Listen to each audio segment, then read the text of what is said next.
We're gonna wait on her to get back, or what are you gonna Just go ahead. Go ahead. Okay. All right, you all turn to the first page of the math portion, okay? But let's not start yet. Let me talk about timing. Let's talk about a few things before we get started on that. Give you all a second to get everything out.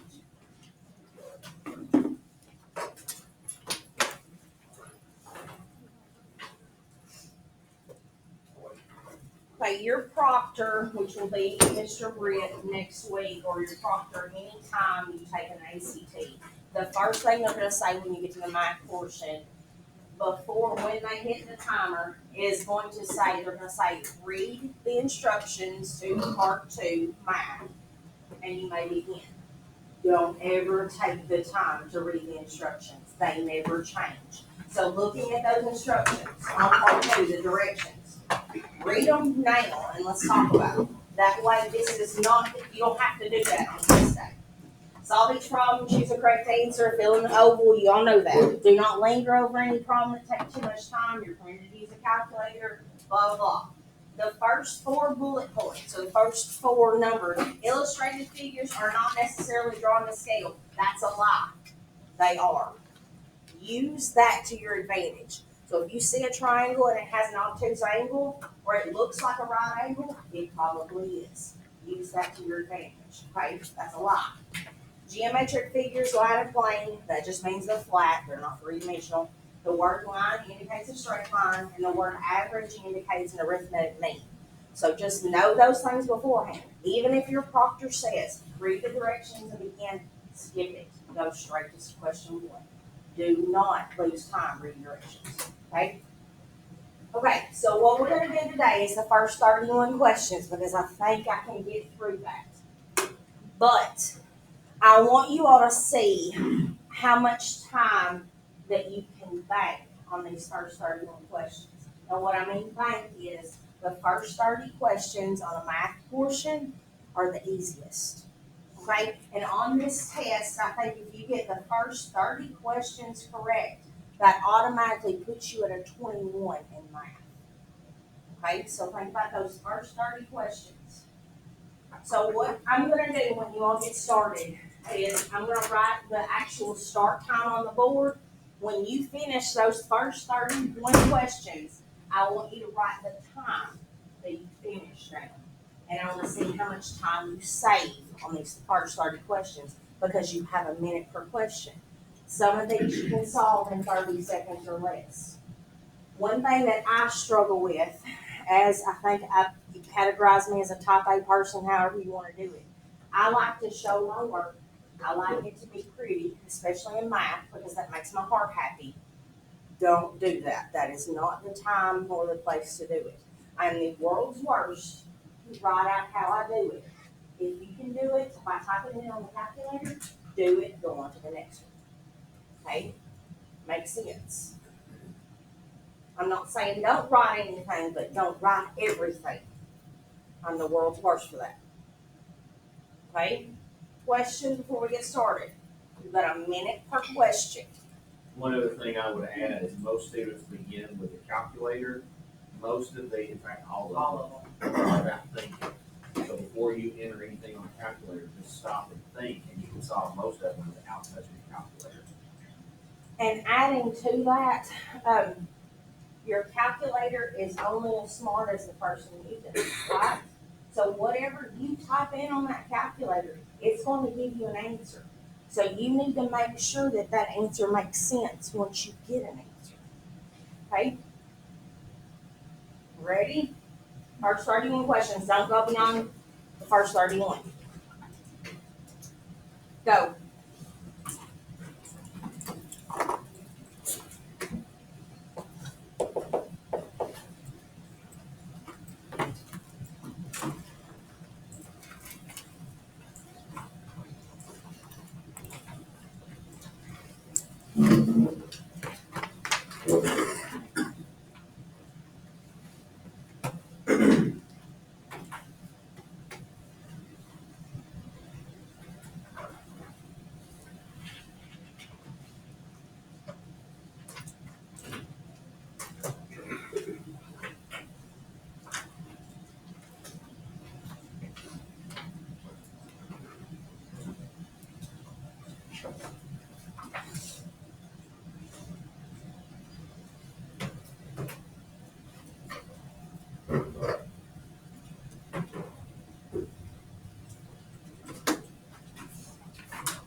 stop at 30 or 30?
Okay,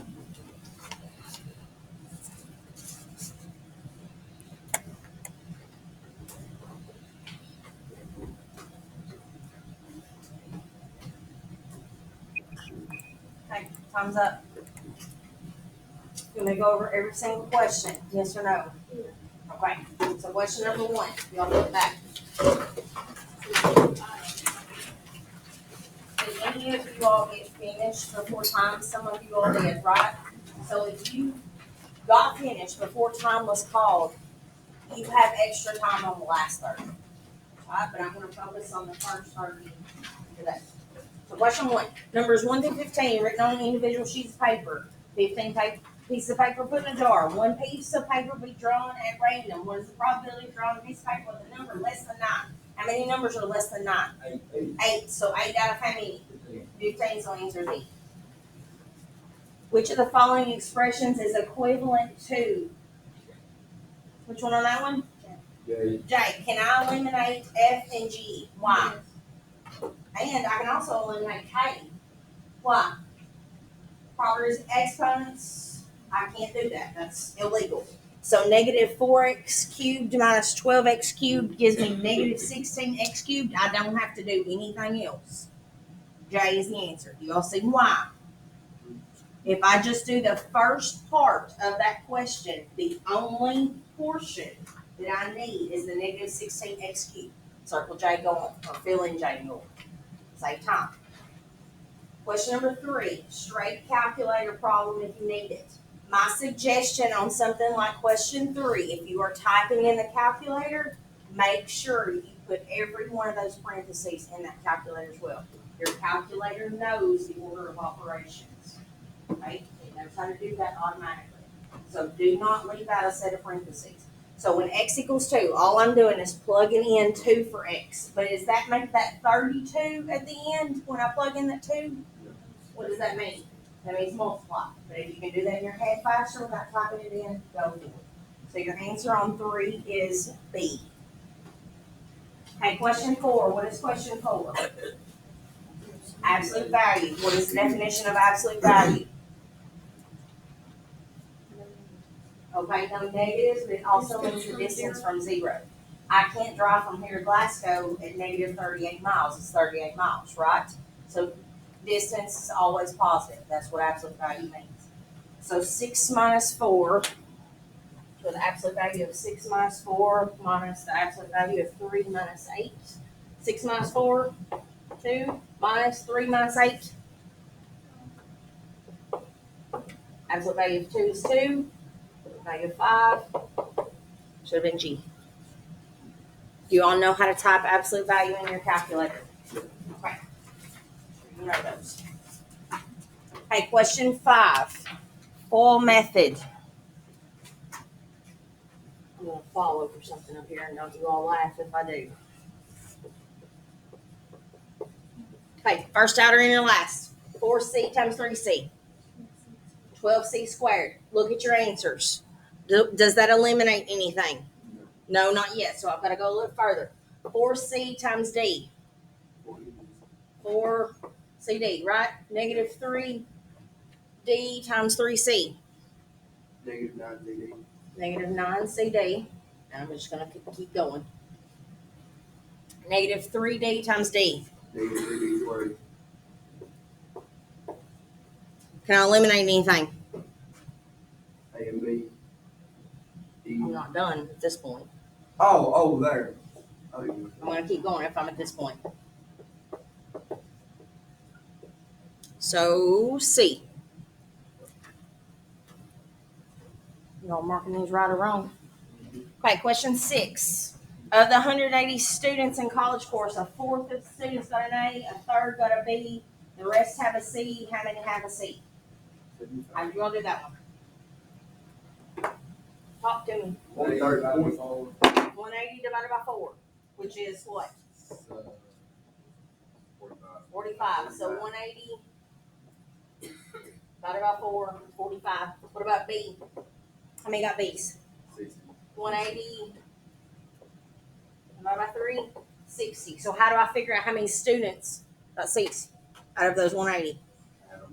Add them and subtract. So 180 minus 60 minus 45. Should have been 75. Okay, question 7 is exponential, but you do not have to know anything about exponential. It gives you the equation. I'm the world's worst. When I see an equation, I don't read it. So I figure out f of x equals 3 times 2 to the x power. That's what I find out. Then I've got to figure out what I'm going to plug in where. It says, beginning of the year 2000, for example, x equals 0 represents the beginning of 2000. X equals 1 represents the beginning of the year 2001. That automatically tells me that x is going with the number of years, right? So then it says 2006. So what's my x value going to be? 6. Type it in a calculator. You all know how to put in exponents. Okay. So what did you get on that one? 192. Okay, question 8. We drove from Chicago to Baton Rouge at 8 a.m. He was 510 kilometers from there. At 1 p.m. is 105 kilometers. Which of the following is closest to the average speed from 8 to 1? Got a lot of information. What do I do with it? Figure out how far. Okay, so from 8 to 1 is how many hours? How many miles did I drive? 405. Why, JD? Because 510 minus 105. Right, so I drove 405 miles. So how would I figure out what my average speed was? I've got miles and I know how many hours, which is miles per hour, which means 405 divided by 5 hours, which should be 81.